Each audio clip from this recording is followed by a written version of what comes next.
My name is Katie Jacobus. I am the mother of Jackson, who is 4, and Charlie, who is going to be 2 in October.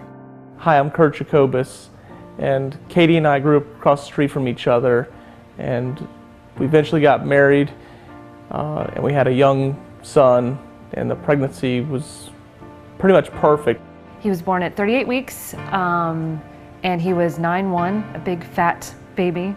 And then we tried to get pregnant with Charlie, and it took a little while, so we decided to stop trying to get pregnant. And then the second that we stopped trying to get pregnant, I got pregnant with Charlie.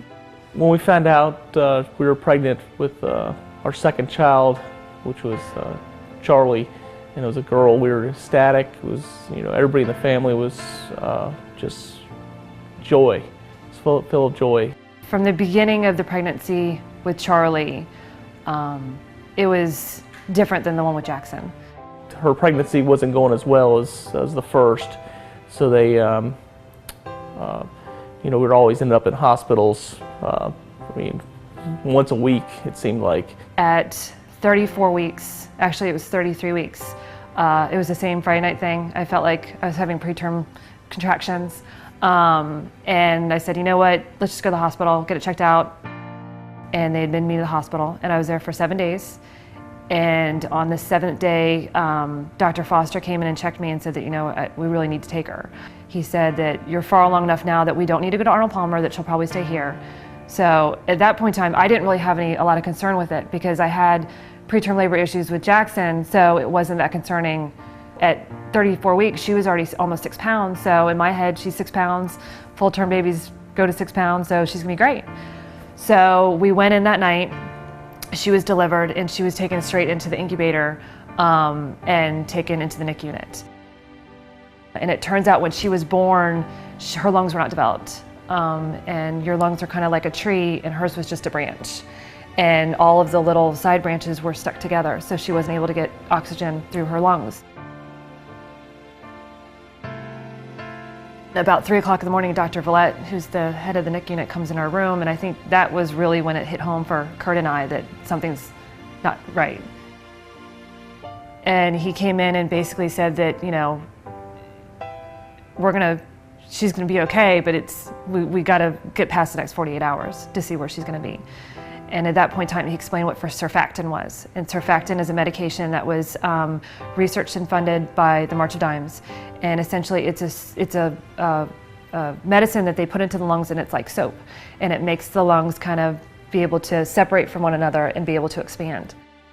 He said initially that she was probably going to be in the NICU unit for about 2 months.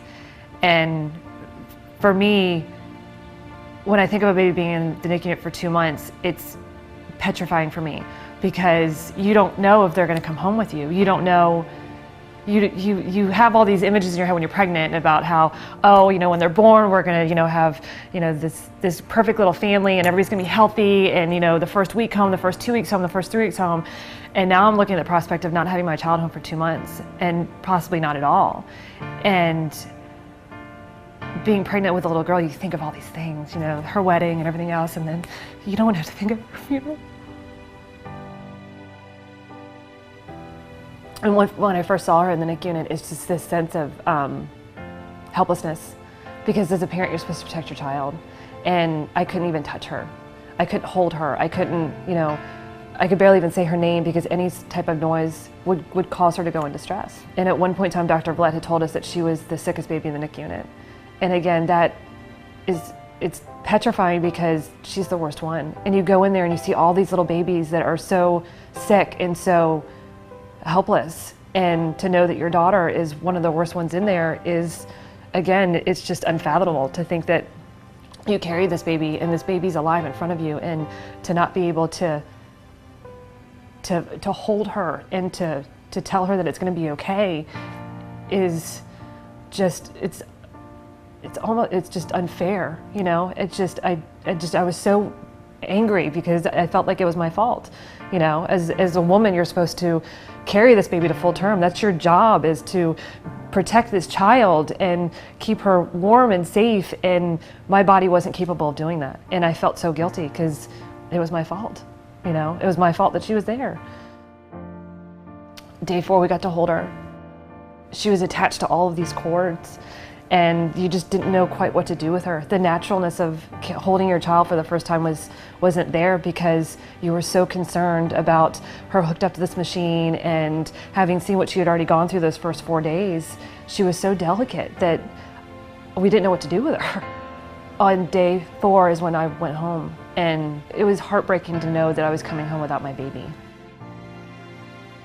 Day 11, I went to go see her, and I remember Dr. Villette said, "Do you want to come do a sleep-in?" And there's a room in the hospital where you can come and sleep next to the NICU unit for families that the babies are there for extended time.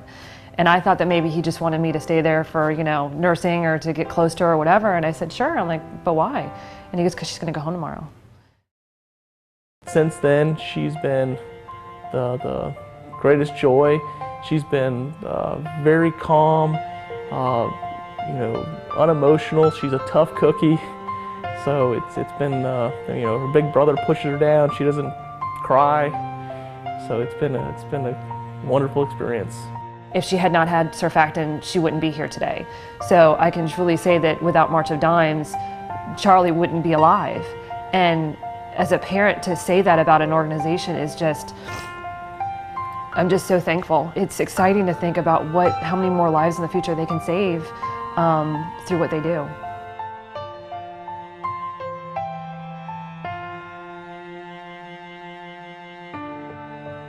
Everybody here tonight knows, about March of Dimes and the importance it has on babies and the health of babies. It also advocates for having NICUs in every hospital. NICUs are survival for the babies. I mean, they are professionals, they're specialists, and they really can take care of the child and make sure they survive.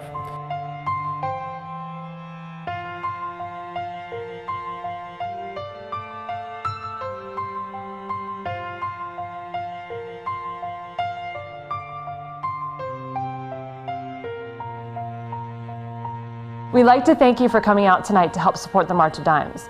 We ask that you look into your hearts and help fund the mission to help save other babies like Charlie.